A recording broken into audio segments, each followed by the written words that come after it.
the pleasure to present to you Dr. Martin Luther King, Jr.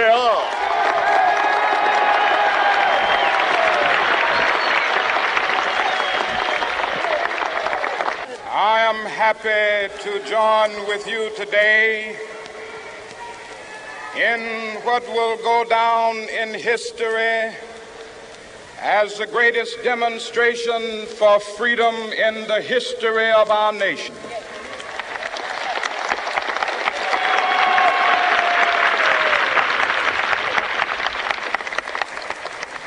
Five score years ago,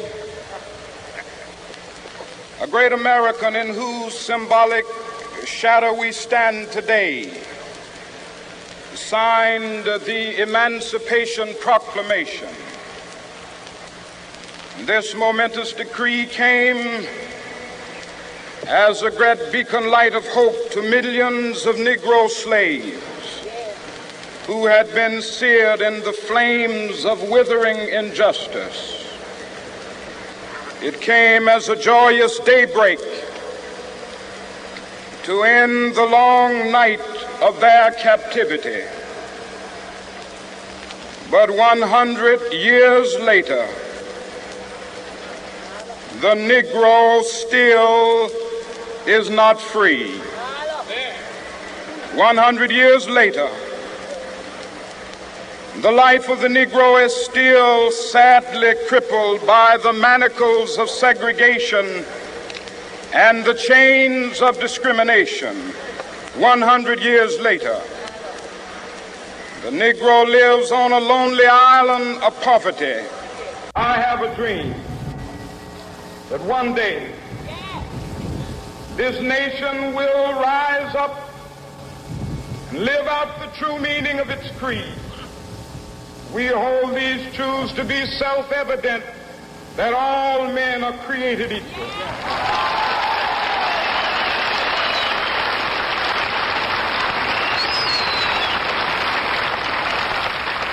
I have a dream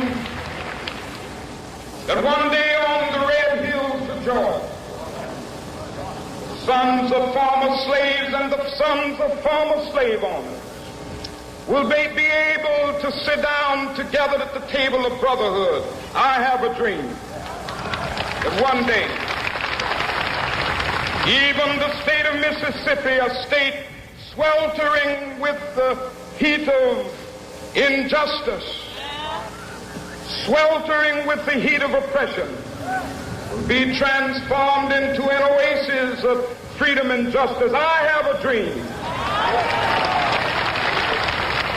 My poor little children will one day live in a nation where they will not be judged by the color of their skin, but by the content of their character. I have a dream today.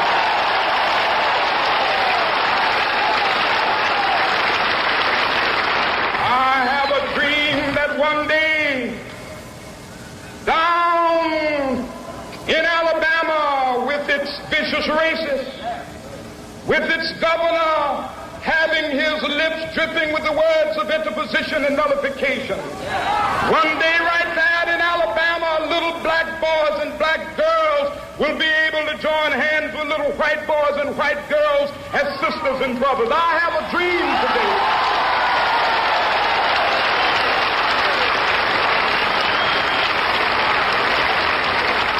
I have a dream that one day every valley shall be exalted, and every hill and mountain shall be made low. The rough places will be made plain, and the crooked places will be made straight, and the glory of the Lord shall be revealed, and all flesh shall see it together.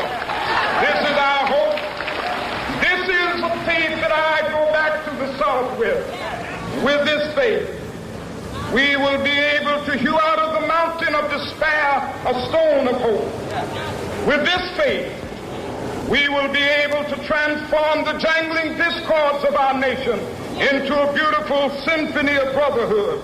With this faith, we will be able to work together, to pray together, to struggle together, to go to jail together, to stand up for freedom together, knowing that we will be free one day.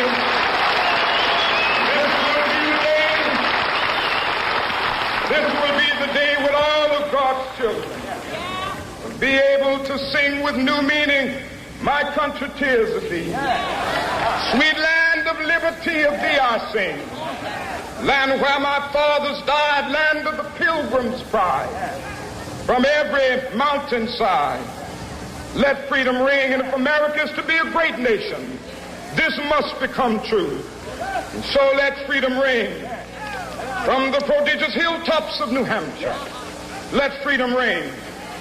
From the mighty mountains of New York, let freedom ring. From the heightening Alleghenies of Pennsylvania, let freedom ring. From the snow-capped Rockies of Colorado, let freedom ring. From the curvaceous slopes of California. But not only that, let freedom ring from Stone Mountain of Georgia. Let freedom ring from Lookout Mountain of Tennessee. Let freedom ring from every hill and molehill of Mississippi, from every mountainside. Let freedom ring, and when it happens,